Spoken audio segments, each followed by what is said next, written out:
Memphis Depay está saindo do Corinthians. E o mais estranho nessa história não é a saída, é o motivo. Porque Memphis queria continuar, Corinthians queria que ele continuasse. E durante a negociação, Memphis chegou a aceitar quase ganhar metade do que recebia. Mesmo assim, não ficou. Só que existe uma informação ainda mais absurda. O Corinthians ainda deve dinheiro para ele, cerca de 42 milhões de reais. Ou seja, o clube estava tentando renovar o contrato de um jogador enquanto ainda não tinha terminado de pagar o contrato anterior. E aí aparece a pergunta: como o Corinthians chegou nesse ponto? Porque Memphis não era uma contratação qualquer. Quando chegou ao clube em setembro de 2024, ele era uma estrela mundial. E o contrato também não era pequeno. Salário, direitos de imagem, luvas, bônus por gols e assistências, bônus por títulos. O custo total poderia chegar perto de 120 milhões de reais. E tinha uma razão para o Corinthians aceitar aquilo. O patrocinador tinha separado 57 milhões justamente para a contratação de um jogador de impacto. Então Memphis não chegou simplesmente porque o Corinthians resolveu gastar dinheiro que não tinha.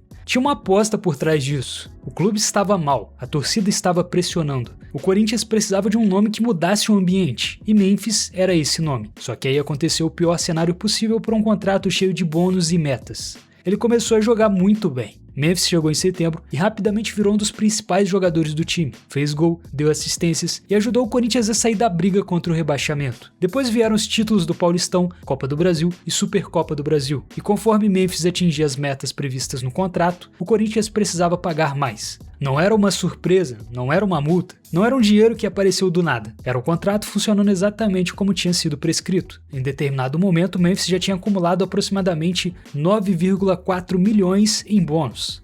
Isso criou uma situação meio contraditória. Quanto melhor o jogador performava, maior ficava a conta. O problema é que o Corinthians começou a não conseguir pagar tudo. E essa parte é interessante, porque se fosse apenas um problema do Memphis, seria simples. O jogador teria chegado, o contrato teria sido caro, o Corinthians teria errado, fim. Só que não. Quando você olha para trás, descobre que o Corinthians já tinha feito algo parecido muito antes, e com outros jogadores. Em 2019, o Corinthians tinha aproximadamente 48,4 milhões em direitos de imagem atrasados. No ano anterior, eram 21,6 milhões. Em um ano, a conta tinha mais que dobrado. Isso aconteceu antes de Memphis sequer imaginar jogar no Brasil. Mas aí veio 2020 e tudo piorou. A pandemia parou o futebol, os jogos desapareceram, as receitas caíram e o Corinthians chegou a acumular 3 meses de salários atrasados. Agora o clube precisava de dinheiro imediatamente. E foi aí que apareceu o Pedrinho. O Corinthians vendeu o jogador ao Benfica por 20 milhões de euros. Só que tinha um detalhe, o dinheiro não ia chegar todo naquele momento. E o Corinthians precisava pagar as contas. Então o clube antecipou parte daquela receita. Pegou dinheiro emprestado. E o dinheiro foi destinado para pagar salários, funcionários, impostos, despesas. O dinheiro conseguiu resolver o problema daquele mês, daquele período ou talvez daquele ano, mas criou uma situação complicada. A receita que seria recebida amanhã já tinha sido usada hoje. Isso ajuda a entender uma coisa sobre o Corinthians. O problema não era que o clube não tinha dinheiro, era que boa parte do dinheiro que entrava já tinha dono. Só que ainda faltava descobrir por que isso tinha chegado a esse ponto. E aí precisamos voltar para 2011. Em 2011 o Corinthians queria um estádio. E olhando para trás não era uma ideia absurda. O clube era e continua sendo gigantesco e era um período mágico para o Corinthians porque tinha acabado de conquistar o Brasileiro, um ano mais tarde conquistaria a Libertadores e o Mundial, mas eles não tinham uma casa própria compatível com o tamanho que é o Corinthians. Além disso, São Paulo seria uma das sedes da Copa do Mundo de 2014. E a oportunidade apareceu. Itaquera, Arena Corinthians. A ideia não era simplesmente construir um estádio e pagar por ele do próprio bolso. Havia financiamento, participação da Caixa, BNDES, Odebrecht e tinha uma expectativa. A própria arena iria gerar dinheiro suficiente para ajudar a pagar a conta. Esse era um dos pontos que tornavam o projeto viável no papel. O Corinthians teria um estádio próprio, receberia grandes eventos, teria jogos, teria exploração comercial, teria a Copa do Mundo de 2014. E com o passar do tempo aquilo ia ajudar a pagar a própria dívida. Só que a obra ficou muito mais cara. Teve problemas relacionados ao financiamento, alguns recursos demoraram, a estrutura financeira precisou ser ajustada e depois que a arena ficou pronta,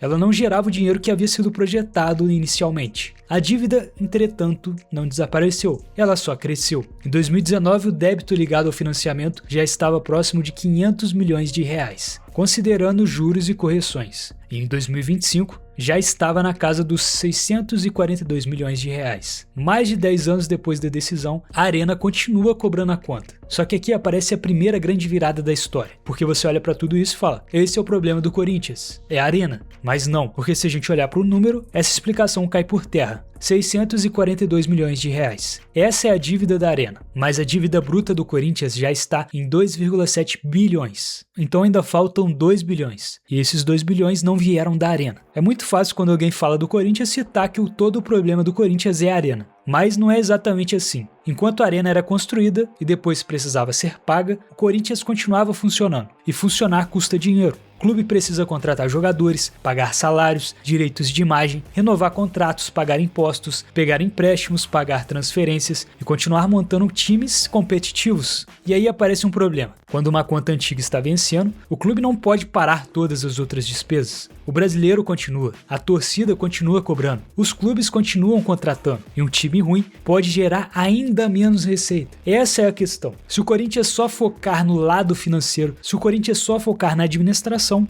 o clube deixa de arrecadar mais. Então o Corinthians continuava gastando para competir, enquanto ainda carregava as contas dos anos anteriores. Foi assim que a dívida deixou de ser uma história sobre o estádio. Virou uma história sobre várias contas acontecendo ao mesmo tempo. Os números começaram a ficar cada vez maiores. Em determinado momento, o Corinthians acumulou aproximadamente 1,2 bilhão em débitos tributários federais. Ou seja, que entra a questão dos impostos. Depois renegociou a dívida e o valor caiu para 679 milhões. Só que enquanto uma dívida era renegociada, outras continuavam existindo. Isso explica porque a dívida do clube chegou a outro patamar. Em 2025, o Corinthians teve aproximadamente 810 milhões de receita operacional líquida. É muito dinheiro, só que as despesas operacionais chegaram a aproximadamente 885 milhões. Então o clube terminou em um déficit de aproximadamente 143 milhões de reais. E isso é o equivalente a, por exemplo, uma pessoa que ganha 8 mil reais gastar 8.800. Só que ainda tem um detalhe. A dívida bruta do Corinthians chegou a 2,7